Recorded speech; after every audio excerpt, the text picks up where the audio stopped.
Welcome back to another episode of Nuclear News. The world is finally waking up to the market, the fundamentals that we've been covering for years now.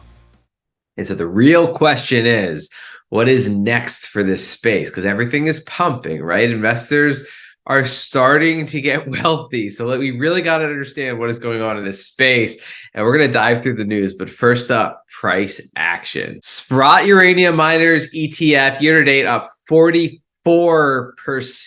in a big economic downturn. Uranium cannot be kept down.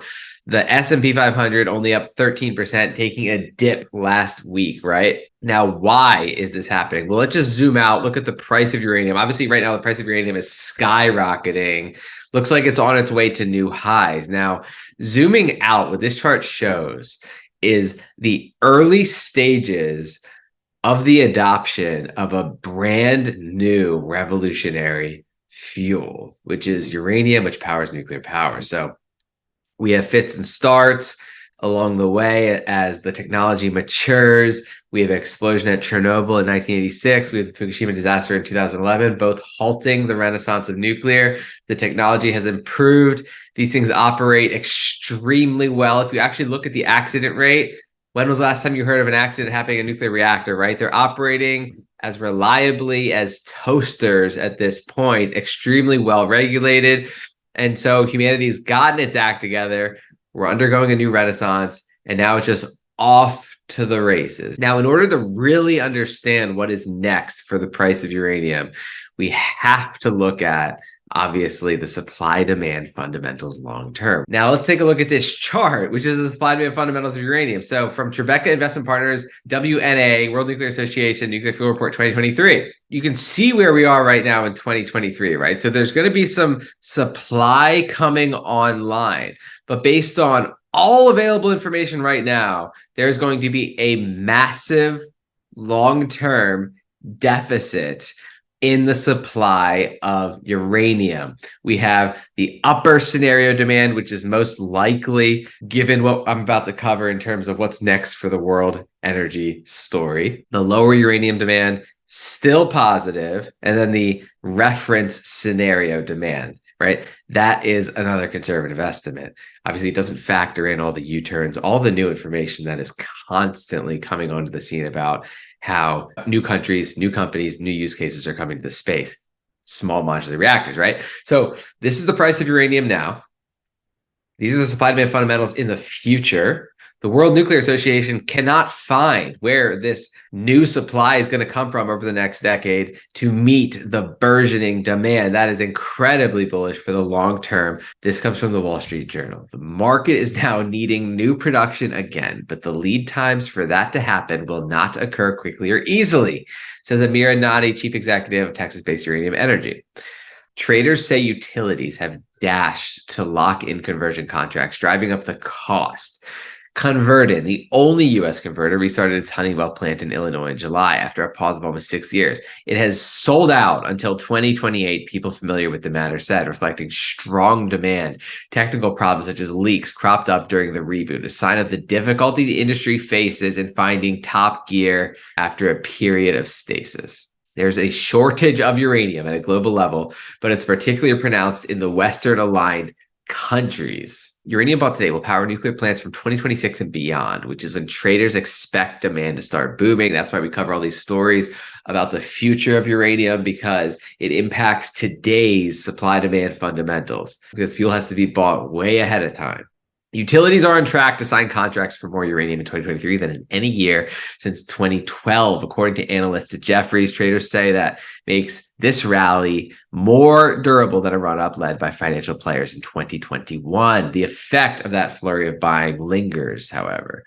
The Toronto-based investment fund run by Sprott Asset Management sits on a large stockpile of uranium. Sprott said the fund's structure prevents it from selling down the hoard. Things are tightening up. China has 24 reactors under construction to add to its fleet of 55. India plans to expand its fleet, and several countries hope to install their first reactors. We expect a wall of demand to collide with a very tight market, said Arthur Hyde, partner at Segra Capital, a hedge fund that invests in uranium miners.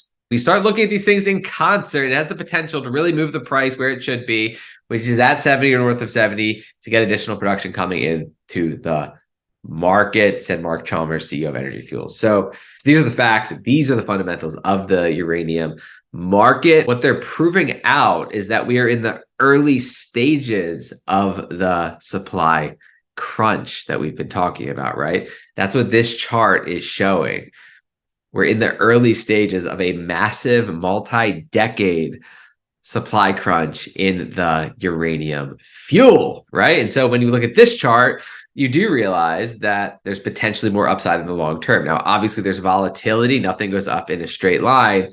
And most of the market had missed out on taking advantage of this news when they had the opportunity. Now, again, we're still in the early stages of the supply crunch. Let's go through the news of the week to really understand deeper about what is next for this space.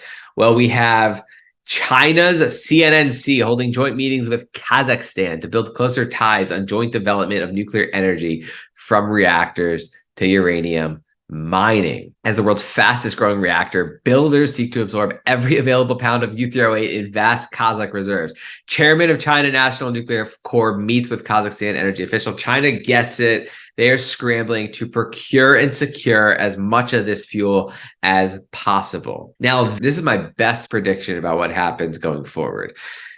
There's been a massive underinvestment in fossil fuels. Crude oil is showing a huge supply deficit. This comes from Econometrics. You can just see since 2000, we've never had this low of supply of above ground oil, right? Inventories relative to the 5-year average. So there's going to be a supply squeeze in fossil fuels as well. There's going to be an energy crisis because fossil fuels and the price of them are going to spike this winter, right? Because of underinvestment, because of bad politics, because politicians thinking that we can just snap our fingers and move away from reliable energy overnight and move into renewables. And so this is going to be a massive catalyst for moving as fast as possible into the most reliable green energy source. Now, what is that going to be? We know it's not going to be renewables because they're too expensive. Countries have already spent hundreds of billions of dollars on renewables and not gotten that much output. So what are these nations going to be turning to? Well, according to the US government, John Kerry, nuclear will be essential for the world to accelerate its transition away from fossil fuels, U.S. Special Envoy for Climate John Kerry said at a New York summit this week. He also praised the recently launched Net Zero Nuclear Initiative, which has now welcomed GE Hitachi Nuclear Energy as its first corporate partner, right? So countries are now adopting nuclear power in a massive way. Again, we've been covering this for a year. But the massive upside in fossil fuels and the energy crisis driven by a scarcity of fossil fuels is going to push governments into the only green fuel that's viable, which is nuclear power. So we covered the supply demand fundamentals. This is speaking to the longer term demand, right? Maybe we're more likely going to see that upper bound of demand on the chart based on news like this. UK begins search for private investors in $20 billion nuclear project. Construction of 2 EPR plants supplied by France's EDF was approved in 2022. Massive amounts of money being invested in this space. This is a milestone. Poland's Environment Agency greenlights country's first nuclear power plant. We have environmental agencies greenlighting nuclear power plants. Microsoft Cloud hiring to implement global small modular reactor and micro reactor strategy to power data centers. Obviously, we know Bill Gates is a believer in nuclear power. Nuclear technology program manager to help data center power crunch.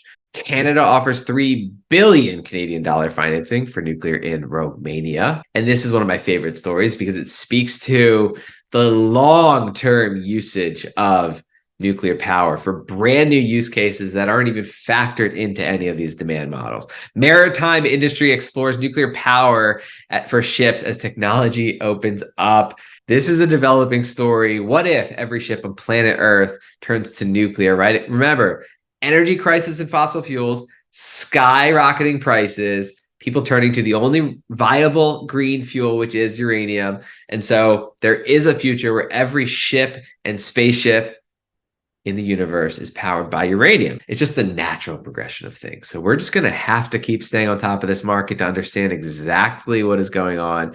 Hopefully we do get that dip in prices, which would be an entry point, right? Because we hate chasing pumping charts, but the macro environment is very shaky, and it probably will be into 2024 once real yields bite hard the economy and stuff really starts to fall. So there may be another great buying opportunity in 2024. In the meantime, we're just gonna have to stay on top of this market.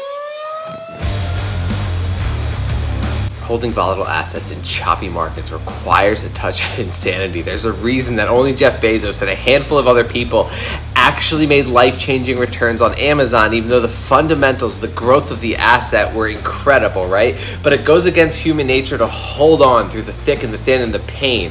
And so that's why very few people make money investing. That is also why very few people have a six-pack, because it's not natural to burn the body fat off, to keep the muscle mass. And so I partnered up with the mad chemists over at Insane Labs. They have figured out the body, they've hacked it, highest quality ingredients, absolute best formulations for just scorching body fat. And I also have a code which I'm going to share with you guys. Look at the savings of this code, right? This is my order I'm placing right now. It's $94.90. What happens when I put in the IL early stage code? Hit apply. It goes straight down to $52. That is what that code does. If you're trying to do this naturally, get that six-pack, look shredded naturally, then these supplements help. And so that's what this code is here to do, just to help us save way more than we would if we were buying at a GNC or some other store.